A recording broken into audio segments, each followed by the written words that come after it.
Hey, good afternoon. This is Clay with Clay's AC and Auto Repair and Clay Motion here in Grand Rapids, Michigan. If this video is helpful, please like, send me your nice comments. I love all your gracious comments you guys send me all the time. Most of all, subscribe and click the notification box. If you want to reach out to me, hit me up on Facebook under Clay's AC and Auto Repair. I'll try to answer your questions. I get a lot of questions. I try to answer them all, as many as I can. Remember, you can't break what's already broken, so you might as well try to fix it. And never got anything done. So today we're going to work on a 2003 Toyota Sequoia. This actually belongs to a friend of mine. His name's Alan. It's been a labor of love. What we had to happen on the original vehicle was the core inside the radiator down here.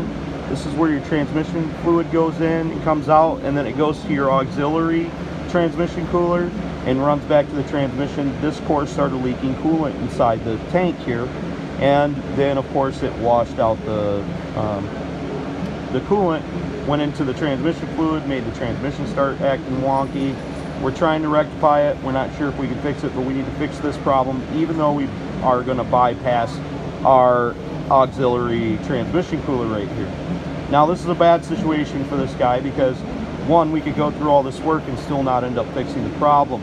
But I wanted to talk to you for a second. When you're changing your radiator, I highly recommend just adding an auxiliary transmission cooler opposed to running with the factory one. No matter how many miles you have on it, eventually this core is going to break before the radiator does possibly, and fill your transmission fluid up with coolant, and then that's going to destroy your transmission. We all know Toyotas are great, but everything has its faults.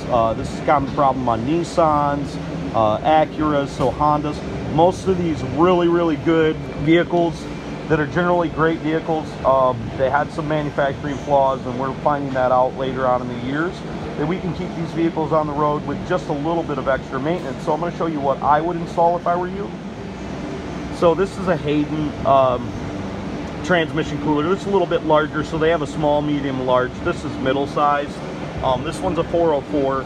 We're going to install this on this vehicle as well at the same time as installing the radiator, and we're going to bypass or just add to the original transmission cooler that's located on the front of the radiator.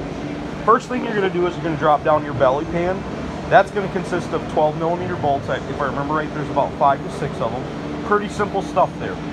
You're going to undo these two lines, which are your transmission cooler for your radiator portion, and you can pull your petcock and drain your petcock out to replace your radiator.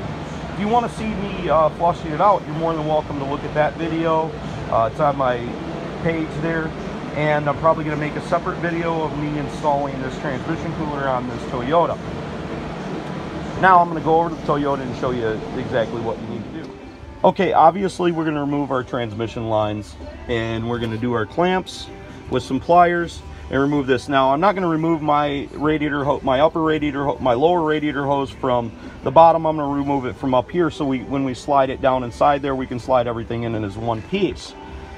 Down here on the radiator itself, it's going to have these little clips, and these little clips are going to hold your fan shroud together, and when you go to put it back on, you're going to simply push that back inside there and then clip it back up with your clip. It has one of them on each side. There's also one down here. And how to get these clips off, pretty simple. Sorry, you're not going to be able to see it. Just pry it back and then pop it off, and your transmission or your radiator fan shroud will come right out. Then it looks like, and I'm going to be certain about this here in a second, looks like we're going to have to remove our radiator lines. We're going to remove 4 12mm bolts. There's 2 there, and then there's one there, and then there's a green one down there. You can see it right there. And then we should be able to remove our radiator up out of there.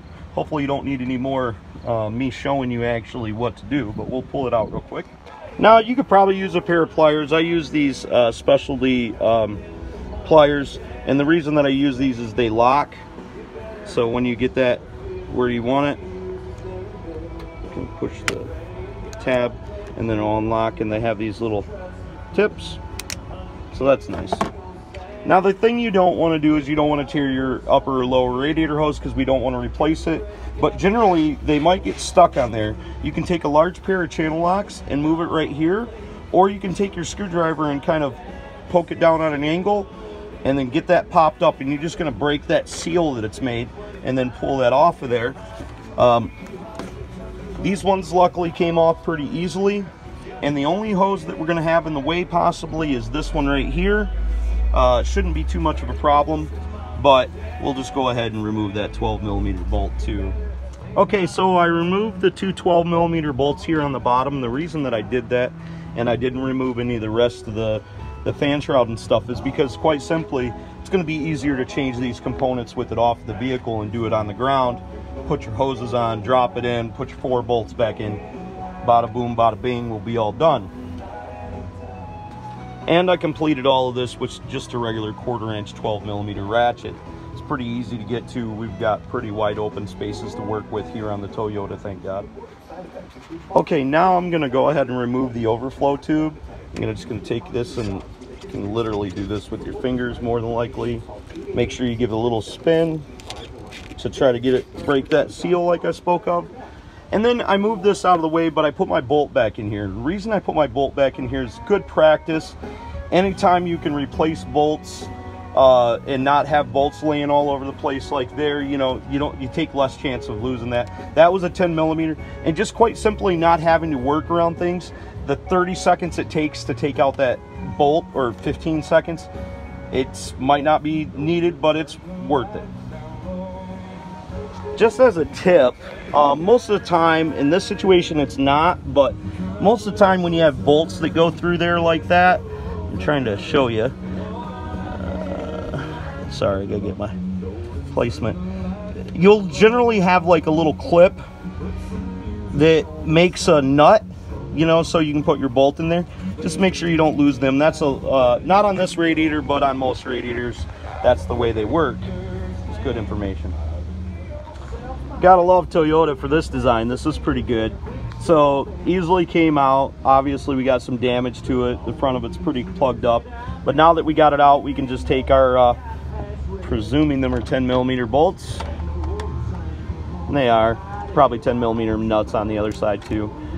Take them out and start assembling our new radiator. Just notice your clocking and position of your radiator hoses, so you put that back on correctly and it just goes straight up. Pretty simple stuff right there. And then we should be able to drop this puppy back in once we rinse out the cooling system, because obviously we have a lot of pink inside our cooling system. So we got to get all of that out. We're going to rinse that out. Basically, to do the flush, it's pretty simple. We're going to shove a water hose in here and start the engine up. This is going to blow out all the pink coolant all over the place. But we're outside. It's not that bad. Probably collect it in a drain pan down there. But anyways, that's what we're going to do. So there's tabs right there on the radiator that it sits down inside. When you go to reinstall that, make sure you remove your rubber mats, because this will help your air conditioning. Make sure your new radiator has that on there. Okay, with our radiator reinstalled, what we're going to do is we're going to try to make that look a little bit clearer, but maybe not. We're going to make sure that we start all 4 of our bolts prior to tightening them down. So if we have to move the radiator at all, but with it sitting in the clips properly, the bolt holes should line right up. Install your radiator cap, burp your coolant properly, and I can even show you that.